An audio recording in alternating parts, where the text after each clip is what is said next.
Hi friends, welcome to Wands and Wanderlust. If it's your first time here, my name is Alejandra and this is where I share what keeps life magical. I wanted to put this video together for the sake of transparency and so you can get to know me a little better. What has she been up to for the past 4 months? Why has she only posted videos of her very cute dogs? Where's Ron's Patronus video? Why can't JK Rowling just shut the F up already? I actually don't have the answer to that last one, as nobody really does, right? But I will be talking about her transphobia, and spoiler alert, transphobia has no place here, and it's ugly. So let's rewind to March 11th. I can't believe it's July right now. Around the time that I received Ron's Patronus Funko Pop, and I was getting ready to record that video, I got sick.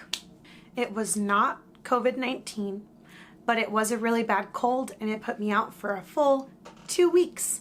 During which I did not go into work because, as we've learned, you should not go into work when you're sick because you're just gonna spread your germs around and get everybody else sick. While I was recovering from said illness, COVID-19 was ramping up in California and cities were starting to shelter in place. So I made the decision to start working from home. My work at the time did not take kindly to people working from home, but they agreed to it because COVID-19. And sure enough, a few days later, the city I live in mandated a shelter-in-place order. And even though my work was deemed essential as media, they allowed us to choose whether or not we wanted to work from home. So at the time, I worked at an advertising agency, which, in my opinion, hardly counts as media, but sure, fine. I was given the opportunity to work from home, so that was good. And so that's what I chose to do. I was working as a social media director at the time, and it's honestly work that you can do from literally anywhere because internet, and so I opted to work from home.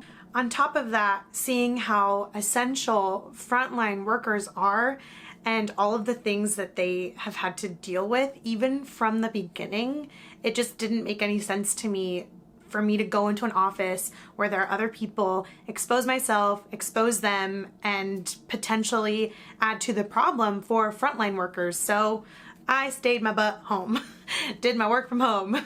I haven't talked about this on here before, but here we go. So while I was sick, I was also coping with calming my anxiety.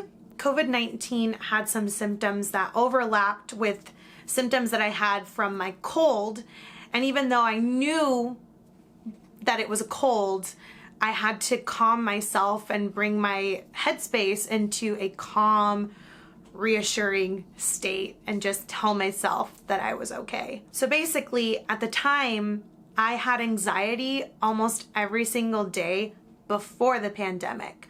So being in a pandemic just kind of heightened it, on top of being sick, heightened it, and so I needed to take care of myself. And thankfully I have been to therapy in the past, so I do have some ways that I've learned to cope with my anxiety and calm myself and create positive thoughts rather than kind of spiraling. And there were some times that I struggled and my anxiety was kind of through the roof, but you know, I got through it, and here are some of the ways that I did that. So I really focused on getting my physical health back up to 100% and just feeling better physically, and then I made sure to focus on working from home. So I was balancing working from home and my new normal of staying home as much as possible, social distancing, and all the while taking care of my mental health, as well as planning my next move because I had been unhappy in my career for a few years now. So while I knew that there was content that I wanted to work on for this channel, I knew that my mental health should be my priority. And so that's what I focused on in April and in May while I was balancing that with working from home. So I didn't push myself more than I needed to in order to do a good job and complete tasks for the week. So I think that there are employers that aren't doing a very good job of checking in on their employees and asking if they need support. Just showing that compassion of we're all human beings and we're all going through this experience of the pandemic together.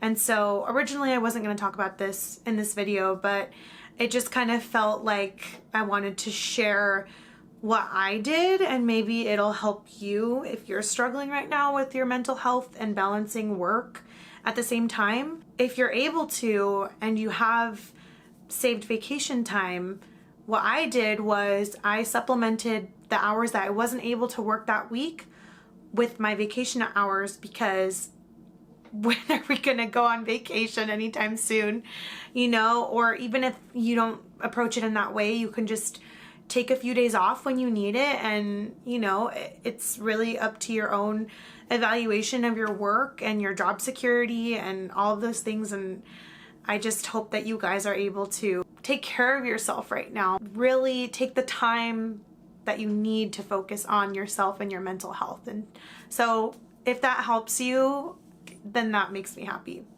I started exercising at home more often with workouts. We have some free weights here, walks in the neighborhood with my dogs, just appreciating being outside and the different flowers that were in bloom and things like that. The look on my dog's face because he was able to run in the grass and enjoy the wind in his fur.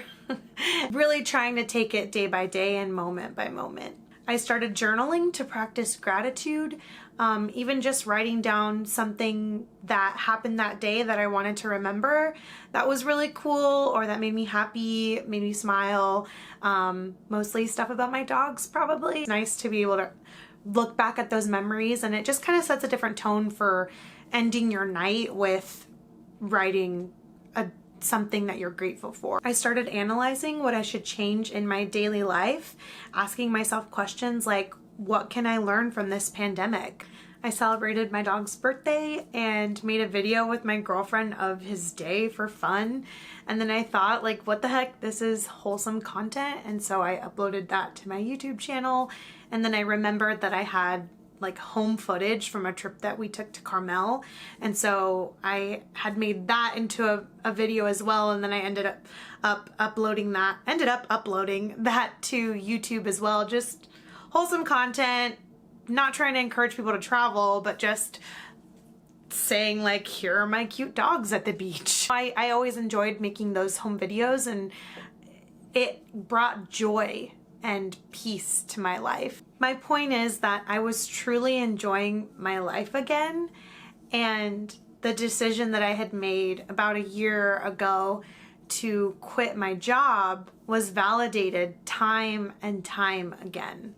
So I put in my notice and I focused my energy into transitioning out of a career and into a sabbatical of sorts. I'll talk about that in another video someday. I'm still like evaluating and processing it all. I was ready to enjoy my autonomy and having no work and jumping into my regularly scheduled content for this channel. And I felt like I had things to say about what we can learn from this pandemic and changes we can make to our daily lives. And I was so excited as I looked forward to my last day at work on May 29th. My point is, I was feeling really proud of myself, and I was looking forward to my last day of work. I'd worked this job for 7 years and I was super ready to quit. And so all of these things that were happening were just kind of lining up perfectly, and I was really proud of myself. This next part of the video, I'm going to read it because I don't want to say something that I didn't intentionally mean to say. I wrote it down because I want to be really intentional with my words. So on the morning of May 26th, the first thing I saw in my feed was the Amy Cooper video. If you're not familiar with Amy Cooper, she is a white woman who called the cops on a black man out of spite. She lied on the phone call, saying there was an African-American man threatening her life. All he had done was ask her to leash her dog in the park, but that's not the takeaway from this. My initial reaction was disgust with her racist actions and with her as a person. But even at that point, I saw her and her racism as an anomaly. I shared an article that pointed out that the black man, Christian Cooper, could have lost his life at the hands of police, and that white people need to work on their self-examination about white privilege, and I continued on with my day. I will link the article in the description box so that you can read it too. A couple of hours later, that same day, I saw the video of George Floyd being murdered, and my whole being sobbed and cried and broke for this man, for his life. And it just made me realize that I had been feeling so proud of myself, but I hadn't taken the time to look outside of myself and my reality to see what's really happening in my country. So I'm going to say this now, and I'm going to keep saying it. Black lives matter. They always have, whether you were paying attention or not. And we're here now. I'm here now, along with a lot of other people, it seems like, which is amazing. And it's not enough to just say those words. So I'm going to go back to my notes now, because that part I didn't want to read because it changed me, and I wanted to make that clear. It was really like the universe said, you need to look at how you take up space in the world and what you put into your mind, what you put out of your mouth, and the actions that you take beyond just self-growth. Yeah, that's what I've been doing every day. I've been doing the anti-racist work every day, and I am going to keep doing it every day. I just didn't want to come online and say things before I knew what I was talking about. I mean, I did it on my personal social media, amplifying Black voices and talking to my friends about it and learning together. But I didn't want to come onto YouTube and record a video and say things before I knew what I was talking about, because nobody needs that. So I'm going back to my notes because, like I said, I want to be really intentional with what I'm saying. And I wrote this actually over the period of a few weeks. I kept coming back to it and evaluating it and thinking about it, and finally it just was like, you have to record it and put it out there because it's important. The other thing I've been doing is I've been sharing resources for anti-racist education, and I'm committed to continuing to do this work for the rest of my life. We can't make real change in just a few months. We can't change our own opinions and minds and the way that we see things in just a few weeks, just a few months. Like, this takes real work. This takes education. This takes self-evaluation. So that's the main reason that I didn't jump back into creating content for this channel, because I knew I didn't need to take up space, while a much more important message and movement was happening online and being broadcast to the entire world while we're in a pandemic, while we're all basically forced to pay attention. And this is gonna sound like, I feel like this is gonna sound a little bit like self-serving, but I don't mean it to. I also didn't have the time or the desire to do pretty much anything else other than educate myself on history, things that I didn't know, look at the world through somebody else's lens and not just my lens. I found organizations to donate to. I talked to my friends and family about allyship. I took the time to process and learn, and did my best to not just be performative, because that's not what I want to do. It slapped me in the face to realize that I had not been connecting the dots from Amy Cooper's actions to police brutality and the violence that Black and brown communities are enduring every day in our country. My immediate thought had been that there are horrible people in the world and they will be exposed and suffer the consequences, just like Amy Cooper. I thought that this isn't behavior that we accept in our society anymore, and I did not think about this being a deeper issue. I did not think to ask, where do racist ideas start? Where do they come from? It did not occur to me that Amy Cooper had pointed out police brutality in her actions because I was only focused on distancing myself from her and racism rather than questioning the police system. My point is that it was easy to blame her, point the finger at her, and to think that I didn't have work to do because I'm not white. So I didn't think to ask, how can I help change our country? Because I was not aware of how deeply corrupt our systems are. But that's because I hadn't bothered to ask questions. I was just staying inside of my bubble, thinking that sharing things was a way to help. It helps, but it's not, you can't just share something and say something and then you're done. Like, no. What I know now is that I thought that racism was only a problem in people's perceptions, not a problem created and sustained by power and policies.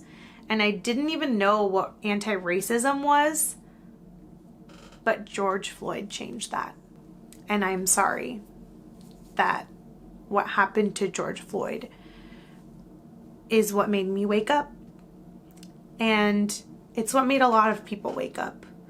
And I think it was a combination of everyone being stuck at home during a pandemic that forced us to really pay attention. And it's a reckoning. I'm dedicated to continuing my own awakening and helping with actions, not just empty words. This is also why I wanted to make this video, so I could let you know about the playlist I created on my channel to amplify Black voices and experiences and point you to resources that have helped me in my journey of anti-racism. Please do the work. Do the work, follow up with actions. It's not enough to show up with this movement with empty words. It's not enough to share an article. It is not enough to accept the systems as they are. We need to follow up with actions and create real change to the oppressive systems in the United States. And if you're from another country, like clearly I'm from the United States, that's why I started with talking about California, to just kind of put that baseline out there, plus also like accent. And I just never think about that being an accent. I'm just like, British people have accents. I don't have an accent. Not true. The world does not revolve around the United States. That's another thing. Wow. Okay. Okay. Like I was saying, if you're from another country, please do the work in your country. You have to do the work to make changes in your country too. Colorism exists all around the world, and racism wasn't born in America. It's a huge problem here, and it's systemic, and we need to change the systems and the policies, but it's not the only place that it's happening. So please look into your local community, your country, talk to your friends. Most of all, research and educate yourself and find ways that you can help. If you are from the US, like me, we have a lot of work to do. And if you are not from the US and you're in another country, you have a lot of work to do too. I don't know necessarily what it's in, but we can always help make the world a better place. The other point that I wanted to make is that the more I learn, the more work I see that there is to do, which I know sounds like daunting, but it's really a privilege to do the work for other people rather than for yourself. For me, there's an overlap of work that I'm doing for other people and work that I'm doing for myself, because I have privileges and I have things that are oppressing me. I mean, that's just the reality of being me. And maybe I'll do a privilege video one day. I don't know. This isn't about me, so that feels weird to talk about, but My point is that you shouldn't have to be part of an oppressed group in order to want to do the work to not be oppressed anymore. Like, the whole point is that if you are oppressed, you're not being listened to, or your voice is silenced, and, you know, society just moves on, and we just can't let that continue to happen. Again, the more I learn, the more work that I see needs to be done, which brings me to J.K. Rowling. J.K. Rowling has lost my respect even before her recent transphobic comments. Her transphobia is not okay. It's not acceptable. And I reject her and her ideologies. Plain and simple. I don't want to center myself in this, so one of the things that I'm going to say is that the world of Harry Potter has been a safe space for me since I was 8 years old. I am 29 years old now. Last year, I went to LeakyCon in Boston, and the acceptance, the love, the sense of community, the sense of safety for the LGBTQ community, you could just feel it all throughout that convention. At this convention was actually the first time that I heard an invitation to introduce yourself with your pronouns. And that was the first time that I heard that in person and not just in the media, as in like a film that I had seen or a TV show. It was like, that was the first time that in real life I heard that invitation from basically like the panelists.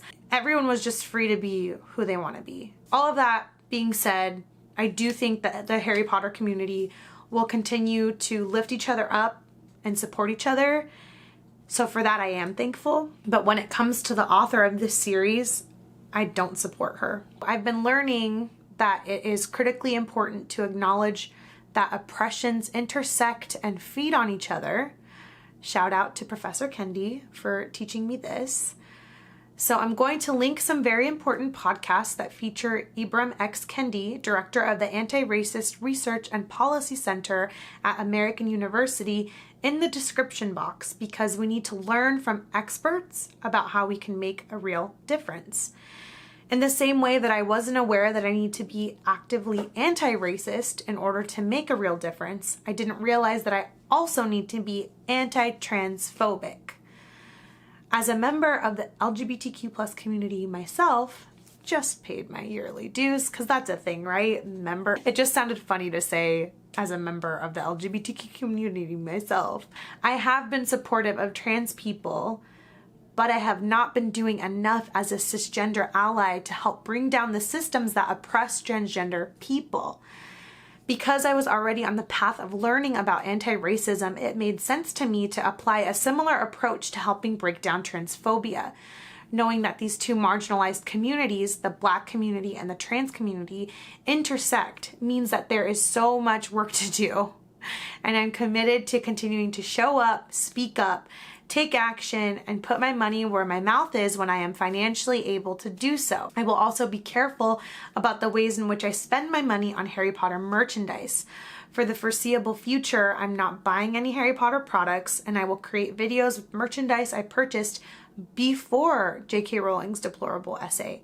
I haven't really been spending money anyway because I quit my job and we're in a pandemic and I have enough money to cover my bills and pay for food, and I'm fine with that. Like, I'm good. I had purchased a t-shirt from Out of Print. All of the proceeds from that went to the NAACP. That was the last Harry Potter purchase that I made, and I had made it because I'd been wanting this shirt for a long time and it was going to a good cause, and I was like, cool, I love Harry Potter and I want to be supportive of this movement and use my money wisely. And then the transphobic thing happened, which I think J.K. Rowling had already said like similar transphobic things back in December, I believe. I'm gonna have to fact check this because this is impromptu now. But again, had not taken the time to process how her words were harmful. And I guess it's kind of the same thing as like the Amy Cooper thing, right? It's like, ew, J.K. Rowling says transphobic things, that's gross. It's like recently has continued to show us who she is. And I listened to a podcast recently that said something along the lines of, when someone tells you who they are or they show you who they are, believe them. J.K. Rowling has had many opportunities to stop talking and educate herself before she continued to basically spread this misinformation. I watched a really cool video that broke down her essay and kind of went through it to talk about how she's not sharing the whole picture. J.K. Rowling may have the perception that she has the whole picture. She may not. I don't know what her intentions are. But it seems to me that with as much privilege and money and time that she has, I can't find a reason for her to be this ignorant. And maybe she's just stuck in her ways. I don't know. But until she changes what she's saying, if she gets to that point, I don't know. I'm not really interested in what she has to say. What I'm interested in is being an ally to the trans community. So I was talking about how I haven't been buying Harry Potter merch. So if I do start buying Harry Potter merch again, I'm going to keep track so I can match those dollars to a nonprofit that supports trans people. I ask you to take the time to assess your own privileges and then use those to not only speak up for marginalized communities, but to also take action to make changes in policies that oppress and hurt those communities.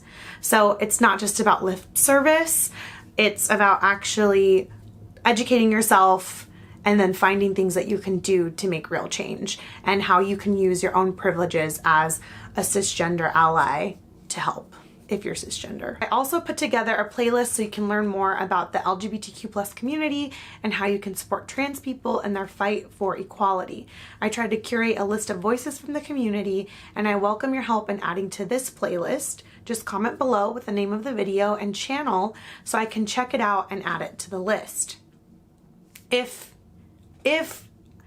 it aligns with something that I think will help the conversation. I'm not just gonna add things blindly. I'm gonna watch it and, take time to evaluate that in context with other things that I have learned.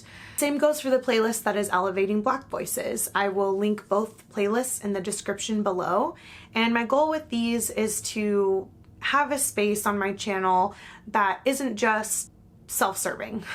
It's actually showing some of the things that I have watched in order to educate myself, and it's an invitation for you to watch those things as well. I'm going to put the video, I think it's already on there actually, the video that I was talking about earlier breaks down J.K. Rowling's essay, and one of the reasons I really liked that video was that it has the perspective of a trans person, and then it has the perspective of a cisgender woman, as well as they are citing their resources, like where they got this information, what are the facts, what's the whole picture. And then they basically say, like, take all of this information in and make up your own mind. But at the same time, remember that freedom of speech does not equal freedom of consequence. So I really encourage you guys to watch that video.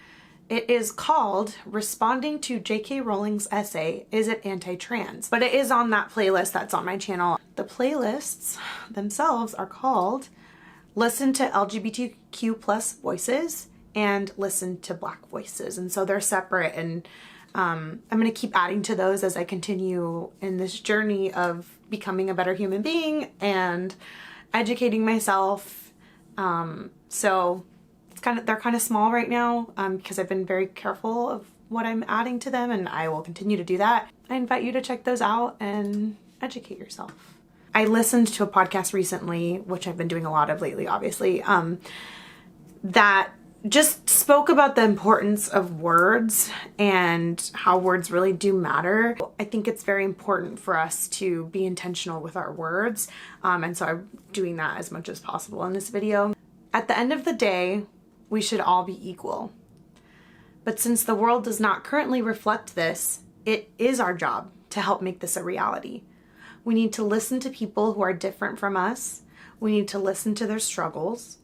We need to stick up for each other beyond just not being part of the problem. We need to be a part of the solution, because if we're not part of the solution, then we are bystanders, which means we're now part of the problem. One of the main reasons I wanted to put this video together was to show how I was problematic in my thinking, how I thought that because my actions, my direct actions, weren't oppressing people, that it was enough. It's not. My inactions have helped feed racist or transphobic rhetoric because I wasn't challenging the policies and systems, and I wasn't challenging myself to help make a difference beyond just not being racist or beyond just not being transphobic. The more that I learn about anti-racism, the more that I see that the opposite of racist is not racist. The opposite of being racist is being anti-racist. So if that is confusing in any type of way, seriously, go listen to Ibram X. Kendi, because he just knows what he's talking about and explains things so beautifully, and I'm a big fan. The truth is, we all have oppressive ideas that have been fed to us by society, people in power, the government, systems, media, and even our parents that we need to unlearn. Maybe these ideas have come from our friends and they learned it somewhere else too, and you know, taking things at face value is just not healthy. I truly believe we all have the capacity to become better people, and despite what we have been told all of our lives, we don't have to just take in the world as it is. We can learn more about the world we live in and make it better for everyone. I started this channel with the goal in mind to share what keeps life magical and to live life purposefully, and I look forward to diving even deeper into what that means for me. And I mean that. I feel so passionate about just having been awakened and becoming more curious and asking more questions. Getting curious is important, and not just taking things at face value, and you know, striving to become a better human being. I don't think that that is something that people can look down upon. I mean, they'll try, because things that have to be changed are seen as radical, and you know, we'll get more into those kinds of conversations in other videos, because this is probably super long already and I did not mean to do that. So yeah, thank you for watching. I really appreciate it, especially if you've made it to the end of this video. And if you are going to go look at those playlists that I put together and watch some of those videos and just really dive into the work of becoming a better human being, asking more questions, learning about people who aren't like you, and you know, just kind of evaluating yourself and the way you walk through the world. So thank you. I think that that's really exciting. And I will be back soon with Ron's Patronus video. I don't know if I said this already, but I did do a lot of that like research at the front end. That's probably one of the easiest videos for me to put together right now. So that'll come out soon. And then I'm going to take some stuff that I've learned and put those into other videos and just have conversations with you guys. So, and of course I'll still be making Harry Potter videos. Maybe I have to evaluate how I move into some other magical spaces, because I also love Lord of the Rings, which y'all, don't want to assume your pronouns, which y'all might know, might not know, but my shirt does say "You shall not pass." Yes, of course, the last thing that I want to say is Black Lives Matter, Trans Lives Matter, Black Trans Lives Matter, and, you know, let's keep fighting the good fight. I failed to mention something really important, even though I was referencing my notes and reading. There were times I divulged from that, and so I missed these two very important sentences. I think as Harry Potter fans, it is our place to be actively anti-transphobic in light of the damage that the author of the series is contributing. Let's drown out her BS with love, acceptance, real allyship, and actions. Basically, if you're going to keep loving Harry Potter, which I totally understand, it's tattooed on my body and it has been a part of my life for a really long time, and I feel this deep connection to it, then we need to also be actively anti-transphobic and just show that the author doesn't reflect our community. The author doesn't reflect, even though she wrote Harry Potter, she clearly strayed from all this love and acceptance that she's been preaching. And I don't know how that happens, but what I do know is that we're living during a time where even our friends may not see the same thing that we see. And so it is important for us to stand our ground and fight for everybody to have an equal opportunity, an actual equal opportunity at enjoying their life. I mean, seriously, I'm at home right now, and the juxtaposition of being at home and being able to record this while somebody else is out there suffering through trauma is just nuts. So I still love Harry Potter, but So I still love Harry Potter, and I'm going to love real people enough to fight for them. Cool.